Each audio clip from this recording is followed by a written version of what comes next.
నా వెనుకబడ్డటువంటి ప్రాంతానికి ఎయిర్పోర్ట్ కావాలనంటే దేశ ప్రధానమంత్రి గారు ముఖ్యమంత్రి గారితో అన్నారు, हमारा आदमी के लिए आपका पूरा सहकार चाहिए అంటే ముఖ్యమంత్రి గారు గొప్పగా అన్నారు, यहाँ जो भी मेरे तरफ से सहकार चाहिए हर तरीके से मैं करने के लिए तैयार हूं అన్నాడు। చెప్పిన మాట విధంగానే దేశ ప్రధానమంత్రి గారు ఎయిర్పోర్ట్ మంజూరిస్తే ఈ రోజు రాష్ట్ర ఆర్థిక ఇబ్బందుల్లో ఉన్న 700 ఎకరాలు మొన్ననే జీవో ఇచ్చినందుకు ఈ నియోజకవర్గ ప్రజల తరపున ప్రత్యేకంగా ముఖ్యమంత్రి గారికి ధన్యవాదాలు తెలియజేస్తా ఉన్నాను। అదే విధంగా చదువులో అక్షర క్రమంలో ముందున్న ఈ ఆదిలాబాద్ చదువులో వెనుకబాటుతనం ఉంది। ఇంటిగ్రేటెడ్ స్కూల్ కావాలన్నా రాష్ట్రంలో మిగతా నియోజకవర్గాలలో ఇచ్చినంటే 200 కోట్ల రూపాయలతో ఇంటిగ్రేటెడ్ స్కూల్ ఇచ్చినందుకు నా తరపున నా ప్రజల తరపున ప్రత్యేకంగా ధన్యవాదాలు తెలియజేస్తా ఉన్నా। అన్నా ఇది ప్రధానమైన సమస్య, రైతులు పడుతున్నటువంటి బాధ। రైతులు చేండలకు పోవాలంటే వాళ్ళు వర్షాకాలం పడేటటువంటి ఇబ్బంది అంతా ఇంత కాదు। నేను అసెంబ్లీలో చర్చ సందర్భంగా మీకు ఒక విజ్ఞప్తి చేసిన, పొలం బాట ద్వారా రైతులకు మంచి జరగాలని ప్రతి చేనుకు రోడ్డు వేయాలనంటే మీరు ఎంత గొప్పగా అసెంబ్లీలో మాటిచ్చారంటే బీజేపీ ప్రతిపక్ష ఎమ్మెల్యే చెప్తున్నాడని కూడా మీరు ఆలోచించలేదు। ఇదొక మంచి సలహా సూచన। పాయల్ శంకర్ గారు చెప్పినటువంటి మాటని పొలం బాట అనే పేరు మీద రాష్ట్రం మొత్తం మీద అమలు చేస్తామన్నారు, దాన్ని ఆదిలాబాద్ నుంచే ప్రారంభిస్తామన్నారు। కాబట్టి దానికి 40 కోట్ల రూపాయలు మంజూరు ఇవ్వవలసిందిగా ఆదిలాబాద్ రైతులందరి తరపున మీకు విజ్ఞప్తి చేస్తా ఉన్నాను। మరి అదేవిధంగా ఇక్కడ ఉపాధి అవకాశాలు లేవు, ఉద్యోగ అవకాశాలు లేవు। 30 సంవత్సరాలుగా మూతబడినటువంటి సిమెంట్ ఫ్యాక్టరీని నేను గౌరవ ఎంపీ గారు మొన్ననే ఢిల్లీ పెద్దలతోనే మాట్లాడినాం। రాష్ట్ర ప్రభుత్వం పూర్తిగా సహకారం చేయడానికి సిద్ధంగా ఉంది।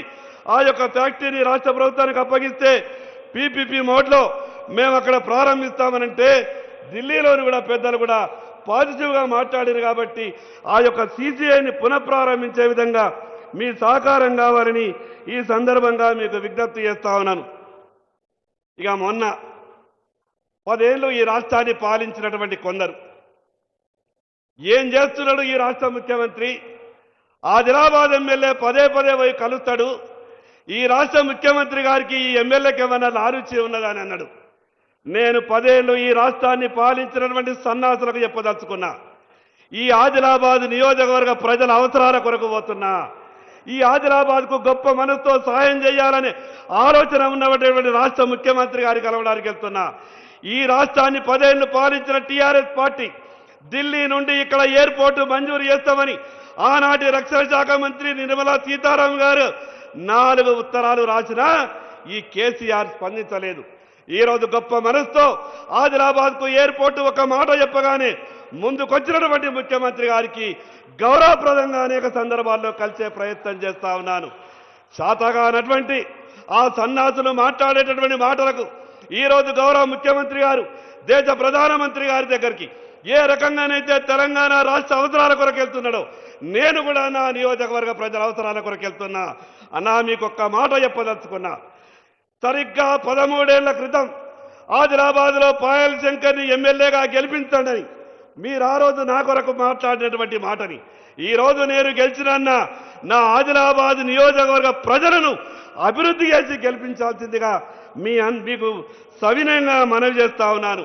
మరి అదేవిధంగా కోట చెనాక అనే ప్రాజెక్టు దాదాపు 95% పూర్తయిపోయింది। కేవలం కొంత భూసేకరణ చేస్తే దాదాపు 60,000 ఎకరాలకు సంబంధించినటువంటి ఆయకట్టు, వాస్తవంగా మిమ్మల్ని ఆ ప్రాజెక్టు ప్రారంభోత్సవానికే రమ్మన్నా, కానీ ఎన్నికల కోడ్ ఉన్న సందర్భంగా అది వీలు కాలేదు। కాబట్టి ఆ యొక్క ఆయకట్టు మిగతా భూసేకరణ నిధులు వెంటనే విడుదల చేయాల్సిందిగా మీకు సవినయంగా విజ్ఞప్తి చేస్తా ఉన్నాను। మరి అదేవిధంగా ఆదిలాబాద్ పట్టణంలో కొమరం భీం అనే పూర్తిగా ఆదివాసుల కాలనీ 20 సంవత్సరాల నుంచి గుడిసెలేసుకొని ఉన్నారు। అది ప్రభుత్వ భూమి, దాదాపు 2000 కుటుంబాలు ఉన్నాయి। వాళ్లకు వెంటనే పట్టాలిచ్చి ఆదుకోవాల్సిందిగా మీకు విజ్ఞప్తి చేస్తా ఉన్నాను। నా నియోజకవర్గంలో 2 గొప్ప చరిత్ర గల ఆలయాలు ఉన్నాయి। ఒకటి జైనత్ లక్ష్మీనారాయణ స్వామి ఆలయం, మరొకటి బైరాన్ దేవ్ శివుని ఆలయం బేలా మండలంలో సదల్పూర్లో। ఈ 2 ఆలయాలకు ప్రత్యేకమైన నిధులిచ్చి ఆదుకోవాల్సిందిగా, మరి అదేవిధంగా రైతులు పడుతున్నటువంటి సమస్య కేంద్ర ప్రభుత్వం ఇచ్చినటువంటి 25% కోటాని పూర్తి చెందిన సోయాబీన్ కొనుగోలు ఆపేసారు. దయచేసి మీరు ఢిల్లీ పెద్దలతో మాట్లాడి రాష్ట్ర ప్రభుత్వ వాటా కూడా పెంచుకొని సోయాబీన్ని కొనుగోలు చేయాలని, అదేవిధంగా రంగు మారినటువంటి సోయాబీన్ను కూడా రాష్ట్ర ప్రభుత్వం చేత కొనుగోలు చేయాలని, జొన్నల పంటన ఈ సంవత్సరం రైతులు విపరీతమైనటువంటి వర్షాలు పడి నష్టపోయి ఉన్నారు. జొన్నలు వేసుకోవాలని ఆత్రతో ఉన్నారు. కొందరు జొన్న పంటను కూడా సాగు చేసే ప్రయత్నం చేస్తూ ఉన్నారు. ఈ గత మీరు ముఖ్యమంత్రి అయిన 2 సంవత్సరాలు కూడా జొన్న పంటని కొని రైతుల్ని ఆదుకున్నారు.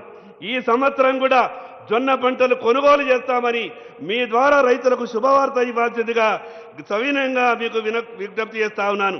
మరి అదేవిధంగా ఆదిలాబాద్ చుట్టుపక్కల ఉన్నటువంటి విలీన గ్రామాలన్నింటి కూడా పట్టణంలో విలీనం చేస్తాం. ఈ మున్సిపాలిటీకి వచ్చేటటువంటి నిధుల ద్వారా ఆ యొక్క అభివృద్ధి కార్యక్రమాలు జరుగుతలేదు. విలీన గ్రామాలకు ప్రత్యేకమైన నిధులిచ్చి ఈ నియోజకవర్గాన్ని ఆదుకోవాల్సిందిగా మీకు సవినయంగా విజ్ఞప్తి చేస్తా ఉన్నాను. మరి అదేవిధంగా నేను ఇళ్ల కొరకు మీకు చెప్పినప్పుడు మీకు ఖచ్చితంగా 1800 2000 ఇళ్ళు ఇచ్చే బాధ్యత నాది అని మీరు మాట ఇచ్చారు. కానీ అంతకుముందే అడ్మినిస్ట్రేషన్ శాంక్షన్ ఇచ్చారు కాబట్టి ఆ వీలు పడలేదు. ఇక్కడ ఒక 1500 ఇండ్లు ప్రత్యేకంగా కేటాయించవలసిందిగా మీకు విజ్ఞప్తి చేస్తా ఉన్నాను. రాష్ట్రం నేను అనుకున్నా అసెంబ్లీలో పోయిన తర్వాత నాకు ముఖ్యమంత్రి గారితో ఉన్నటువంటి పాత పరిచయం వల్ల ఏది అడిగినా కూడా నా నియోజకవర్గానికి తెచ్చుకోవచ్చని గొప్ప నమ్మకంతో వెళ్ళిన. కానీ అసెంబ్లీలో పుస్తకాలు చూసిన తర్వాత బడ్జెట్ సందర్భంగా 10 ఏళ్ళు ఈ రాష్ట్రాన్ని పరిపాలించినటువంటి పాపాత్ములు చేసిన అప్పు అంతా ఇంత కాదు. 8.5 లక్షల కోట్లు అప్పు చేసి ఈ రాష్ట్రాన్ని అన్ని రకాలుగా ఇబ్బంది పెట్టేటువంటి టీఆర్ఎస్ పార్టీ ఈరోజు రాష్ట్రం ఆర్థిక ఇబ్బందులలో ఉన్నా మీరు మా ఆదిలాబాద్కు ఏ పని అడిగినా సాధ్యమైనంత కాడికి సాయం చేసేటటువంటి ప్రయత్నం చేస్తూ ఉన్నారు. అదేవిధంగా నా ఆదిలాబాద్లో యూనివర్సిటీ లేదన్నా. ఈ తెలంగాణ రాష్ట్రంలో ఏ ఉమ్మడి జిల్లా కూడా యూనివర్సిటీ లేని జిల్లా లేదు. కానీ నా ఆదిలాబాద్లో యూనివర్సిటీ లేని కారణంగా అనేకమైనటువంటి ఇబ్బందులు వస్తున్నాయి. కాబట్టి బేలాలో జూనియర్ కాలేజ్, అదేవిధంగా డిగ్రీ కాలేజ్, బోరద్లో జూనియర్ కాలేజ్, ఆదిలాబాద్లో యూనివర్సిటీ మంజూరు ఇవ్వాల్సిందిగా మీకు సవినయంగా విజ్ఞప్తి చేస్తా ఉన్నాను. నా ఆదిలాబాద్ సంస్థలని కూడా విజ్ఞాపన పత్రంలో మీకు ఇస్తానన్న నాకు ఒక నమ్మకం, విశ్వాసం ఉన్నది. నేను ఎక్కడికి వెళ్ళినా కూడా ఏ విషయం అడిగినా కూడా ముఖ్యమంత్రి గారిది ఎంత గొప్ప మనసు అనంటే, నిన్న నేను ఒక రివ్యూలో అందరూ రావాలని కోరుకున్నా. సహజంగా కొందరు అన్నారు కాంగ్రెస్ పార్టీ ముఖ్యమంత్రికి మీరు ఎందుకు ఇంత ఆతృత పడుతున్నారంటే నేను చెప్పిన నన్ను బీజేపీ ఎమ్మెల్యే అని చూడకుండా నా నియోజకవర్గ ప్రజలకు ఏదడిగినా కూడా సాయం చేస్తున్నటువంటి ముఖ్యమంత్రి నేనెందుకు గొప్పగా స్వాగతించకూడదు అని మాట్లాడినా. ఈరోజు గొప్ప మనసుతో ప్రజల అభివృద్ధి గురించి ఆలోచించాలా. అందుకే మీకు సవినయంగా మనవి చేస్తా ఉన్నా, నా ఆదిలాబాద్లో ఉన్నటువంటి సమస్యలని మీకు విజ్ఞాపన పత్రంలో నేను అన్ని విషయాలు పొందుపరిచి ఇచ్చే ప్రయత్నం చేస్తా. మీరు తప్పకుండా నేను ఇచ్చినటువంటి యొక్క విషయాల్ని ఆలకించి ప్రత్యేకంగా రైతు బాట మీరు ఈ వేదిక మీద గతంలో నాకు అసెంబ్లీలో కూడా మార్చారు. ఆదిలాబాద్ని మోడల్గా చేస్తామని చెప్పారు. కాబట్టి నేను చెప్పినటువంటి విషయాలని ఆదిలాబాద్ ప్రజలని మేమంతా కూడా ఈరోజు ఆదిలాబాద్ అంటేనే గౌరవంగా ఎవరొచ్చినా కూడా హక్కున చేర్చుకునేటటువంటి ఆదిలాబాద్ నాకు ఒక అదృష్టం అన్న. ఆ రోజు మోదీ గారు మీరిద్దరు పక్కపక్కన మాట్లాడుతున్నప్పుడు మోదీ గారు మీరిద్దరు కలిసి నాకు మాట ఇచ్చారు, ఆదిలాబాద్కు ఏం కావాలన్నా కూడా చేస్తున్నారు. మరొకసారి మీకు ప్రత్యేకంగా ఈ యొక్క 100 కోట్ల రూపాయల అభివృద్ధి కార్యక్రమాలకు వచ్చి శంకుస్థాపన చేసినందుకు నా తరపున నా నియోజకవర్గ ప్రజల తరపున ప్రత్యేకంగా ధన్యవాదాలు తెలియజేస్తూ సెలవు తీసుకుంటున్నా. భారత్ మాతా కీ. గౌరవ స్థానిక శాసనసభ్యులు సభాధ్యక్షుల సందేశానికి ధన్యవాదాలతో గౌరవ పార్లమెంట్ సభ్యులు జి నగేష్ గారి శుభాకాంక్ష.